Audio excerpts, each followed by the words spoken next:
मैं उच्च प्राथमिक विद्यालय तिलकपुर शहर जनपद औरैया से हूँ।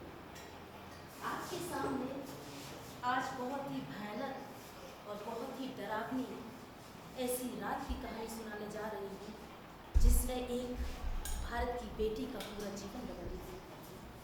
कहानी शुरू होती है एक ट्रेन के सफर से।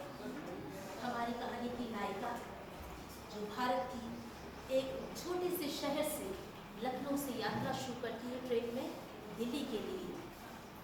सरकारी नौकरी की तलाश में ट्रेन के डिब्बे में एक कोने में बैठकर सपने सजो रही है कि उसी समय कुछ बदमाश ट्रेन के डब्बे में घुस आती है। उस लड़की ने गले में सोने की चेन पहन रखी है।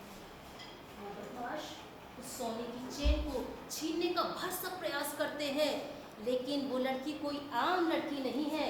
वो वॉलीबॉल की नेशनल चैंपियन है और एक खिलाड़ी की स्पिरिट होती है कि अपने पाले में रखी हुई किसी भी चीज को या आई हुई किसी भी चीज को आसानी से किसी को छीनने नहीं देता है। उस लड़की ने भी ऐसा ही किया, बदमाशों से लड़ी झगड़ी, लेकिन चेन उसने छीनने नहीं दी। अंत में सारे बदमाशों ने मिलकर चलती हुई ट्रेन से उस लड़की को बाहर फेंक दिया।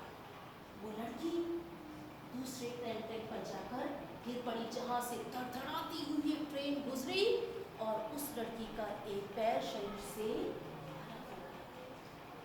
इतना ही नहीं, रात भर वो उस लड़की ट्रेन ट्रैक पर पड़ी रही और उसके उस कटे हुए पैर से 49 ट्रेनें लगातार रात भर निकलती रही। उसका शरीर बेजान हो चुका था, लेकिन मन मस्तिष्क अभी भी चेतन अवस्था में था। सुबह कुछ ग्रामीणों ने देखा कि एक लड़की पड़ी हुई है। तुरंत ही पास के अस्पताल में भर्ती कराया। इलाज शुरू हुआ। डॉक्टर ने कहा ऑपरेशन करना है, लेकिन अस्पताल छोटा था, एनेस्थीसिया नहीं था जो कि बेहोशी से ऑपरेशन किया जाता है। तब लड़की ने कहा कि मैं तो पूरी रात मौत से जूझती रही, दर्द से कराहती रही, तब मैंने जीवन से हार नहीं मानी। आप तो मेरे भले के लिए हैं, आप तो मेरा जीवन बचाना चाहते हैं, ऑपरेशन कीजिए बिना एनेस्थीसिया के। देखते ही देखते ये खबर मीडिया में छा गई, टीवी पर आ गई, अखबारों में छप गई।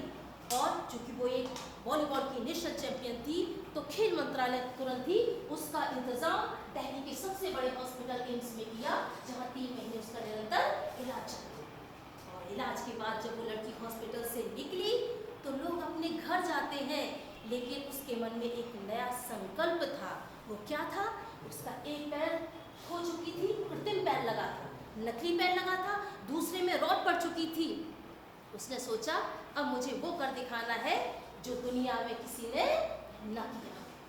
उसने एवरेस्ट फतेह करने की ठानी और सीधा अपने गुरु की तलाश में बछेंद्री पालमेंट के घर गई, जहां से उसने संकल्प लिया कि वो भारत की सबसे ऊंची चोटी एवरेस्ट को फतेह करेगी। और उसके गुरु ने भी यकीन दिलाया कि तुमने बेटा मन से विजय पा ली, अब तो सिर्फ लोगों को करके दिखाना है।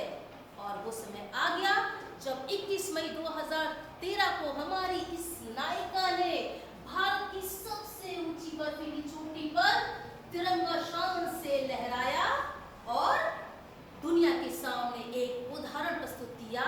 क्या? कि कोई भी लक्ष्य मनुष्य के साहस से बड़ा नहीं है, हारा वही है जो लड़ा नहीं है।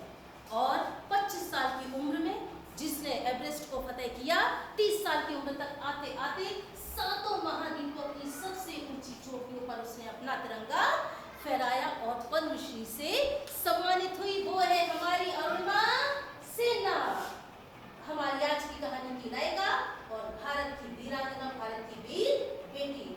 2 पंक्तियां अंत में मैं कहना चाहूंगी। कुछ लोग थे जो वक्त के सांचे बदल गए, कुछ लोग थे जो वक्त के सांचे में ढल गए, कुछ लोग थे जो वक्त के सांचे में ढल गए, कुछ लोग थे जो वक्त के सांचे बदल गए। हमारी अरुणिमा सिन्हा ऐसी ही हमारी नायिका है जिसने अपने साहस और पराक्रम के बल पर हार नहीं मानी और फिर से एक नया कीर्तिमान स्थापित करके दुनिया के सामने, समाज के सामने, खिलाड़ियों के सामने, हर व्यक्ति के सामने एक नया सांचा गढ़ दिया। जय हिंद, जय भारत।